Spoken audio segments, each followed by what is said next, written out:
Bienvenue dans votre émission Diaspo Connexion. Aujourd'hui, nous sommes en face de chez l'auteur Fassou David Condé. Ensemble, nous allons découvrir son parcours. Mais juste avant, voici le sommaire. Au sommaire, Fassou David Condé nous ouvrira les portes de sa bibliothèque personnelle et de l'endroit où il trouve son inspiration. Plus tard, dans le web trottoir, nous visionnerons les vidéos du web, suivies de la rubrique questions à trous et astuces du jour. En fin d'émission, le jeu concours vous permettra de gagner une petite surprise, donc restez à l'écoute.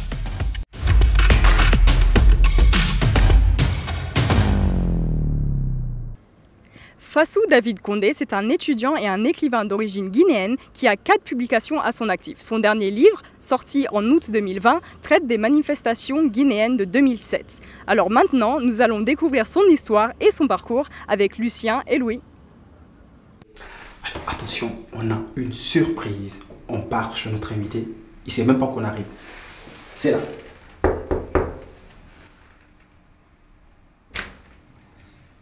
Ah oui, Lucien. surprise! Bonjour Lucien, ça va? Ça va et toi? Enchanté de te revoir.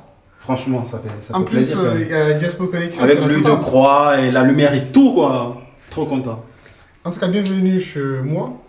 Et Enchanté, hein. rentrez s'il vous plaît. Allez, let's go les gars! En dehors de mon statut d'étudiant, je suis romancier et j'ai publié 3 livres. Et le dernier qui vient de paraître aux éditions de l'Harmattan Guinée a pour titre Avenue de la Liberté.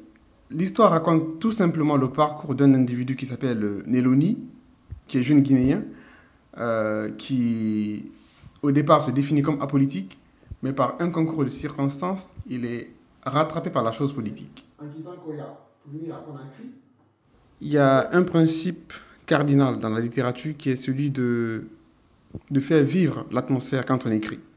Et donc, comme dans mon roman, j'ai fait exprès de mentionner que je parlais de la Guinée. Il me semblait fondamental de parler des couleurs, de parler des odeurs, de parler du climat dans lequel la Guinée baigne, parce que c'est un peu caractéristique de notre réalité. Et ça permet justement au lecteur de s'en imprégner et de rentrer in vitro dans ce que je raconte. Et Mental Slavery. Quels sont les auteurs qui t'inspirent le plus? Il y en a un qui m'inspire beaucoup, c'est Tchernomone Nembo. Il a écrit Le Rat et le Kael qui a obtenu le prix Renaudot en 2008. Ensuite, il a écrit celui-là, Le Terroriste Noir. Les Crapauds, c'est son premier roman.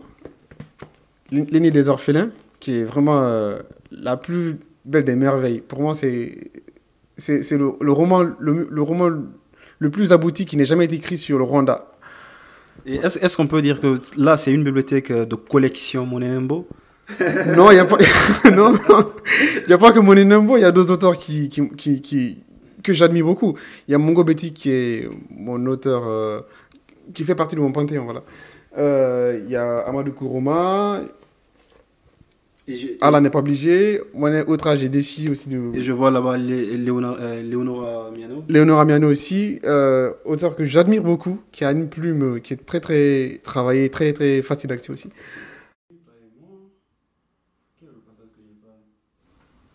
J'écris sur des choses qui m'énervent et qui me révoltent. Et comme je ne suis pas quelqu'un qui est dans la réaction immédiate, c'est pourquoi je passe par l'écriture. Parce que ça me permet justement de non seulement ne pas personnaliser le discours que je veux tenir, et par la suite de ne pas me laisser emporter. Parce que quand on écrit sur du temps lent, on est obligé de calmer ses ardeurs, on est obligé de calmer ses émotions, on est obligé de se contenir.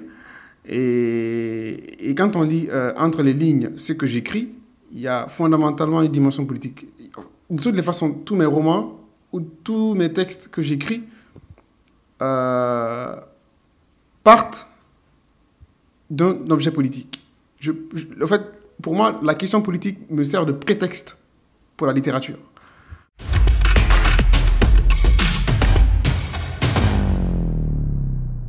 C'est maintenant l'heure du traditionnel web trottoir. Alors le thème d'aujourd'hui, c'est la violence politique. C'est parti.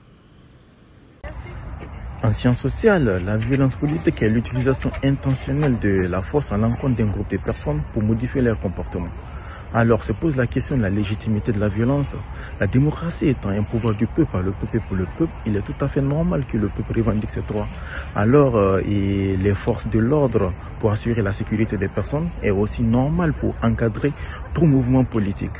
Mais l'utilisation de la violence sur un groupe de manifestants paraît illégitime.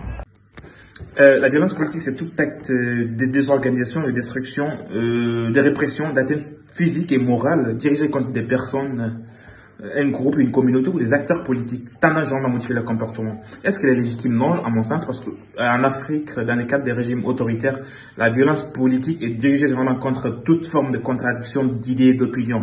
Alors que l'essence même de la démocratie, c'est la pluralité et la divergence d'opinions. Donc pour moi, elle n'est pas légitime, la violence politique. Les violences politiques en Afrique sont symptomatiques d'un manque de culture politique. Vous avez généralement deux forces qui sont à couteau tiré et qui manipulent le peuple. Une entité qui n'a pas forcément conscience des enjeux que ça représente. Le jour où on réussira à intégrer à notre paradigme le fait qu'on peut défendre ses idées, qu'on peut défendre ses opinions politiques sans faire recours à la violence, on réussira éventuellement à vaincre ce mal endémique. Je suis Daouda Konaté, étudiant en master. Concernant les violences politiques en Afrique, ces dernières années, on constate un déchaînement total des violences politiques en Afrique. Selon moi, la cause immédiate de ces violences est le discours tenu par les partis politiques qui ne rassemblent pas, mais qui divisent notre société. Et cela doit s'arrêter. J'ai juste une question à poser. La violence est-elle justifiable?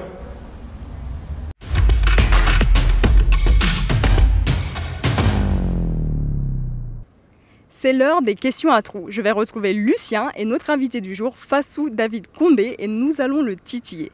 Let's go!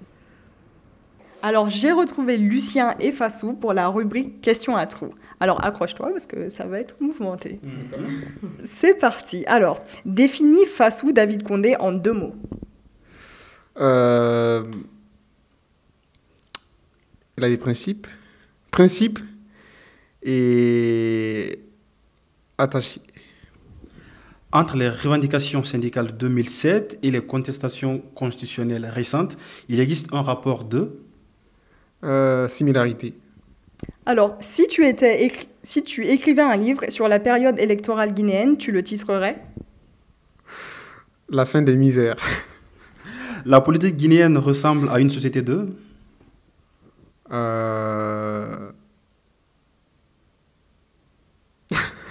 de barbares. Les meilleurs hommes pour la gouvernance de ce pays ne sont pas forcément ceux qui viennent de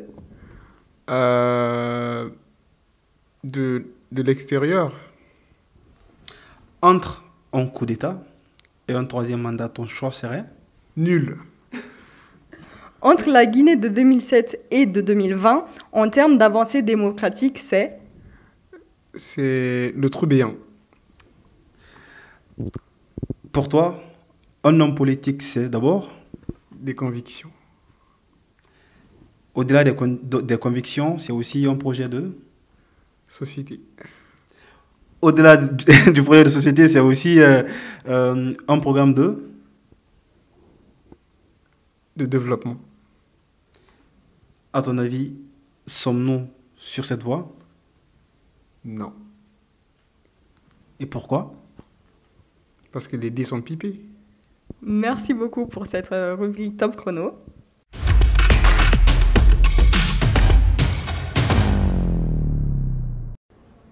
Maintenant, dans la rubrique Astuces, nous allons découvrir les conseils de notre invité pour devenir un écrivain engagé. Et oui, merci Rabi et bienvenue dans la rubrique Astuces. Aujourd'hui, nous parlons engagement. Notre auteur, il est engagé et donc il va nous dire ou va nous donner les astuces pour écrire un livre engagé. Les astuces pour écrire un livre engagé sont les suivantes. La première, c'est de lire des auteurs engagés. En Afrique, il y a Amadou Kourouma, Mouni Nembo, Dongala, Mabankou et ainsi de suite. Au-delà de la lecture, il faut s'imprégner de sujets politiques ou de sujets sociaux. Et si on n'a pas vécu d'expérience, justement, qui peut nous amener à écrire des sujets politiques, je pense qu'on suit la presse au quotidien. Il y a forcément des choses qui nous interpellent sur quoi on peut être amené à penser, à se questionner, à écrire des textes. Donc voilà comment est-ce qu'on peut écrire un roman engagé. On a tendance à dire parfois que oui, il y a des comportements avec lesquels on naît, l'engagement, on peut naître avec, mais est-ce que par-dessus tout, on peut aussi le construire? Oui, l'engagement, ça se construit. Je ne suis pas le seul à le dire. Il y a un auteur, il y a deux auteurs qui sont assez formidables, qui ont pensé à la question. Il y a Jean-Paul Sartre et Albert Camus. Donc voilà, c'est l'expérience qui forme l'engagement. Merci beaucoup. Merci.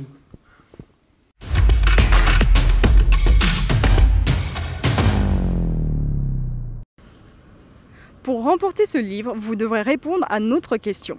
Combien de publications a notre invité du jour?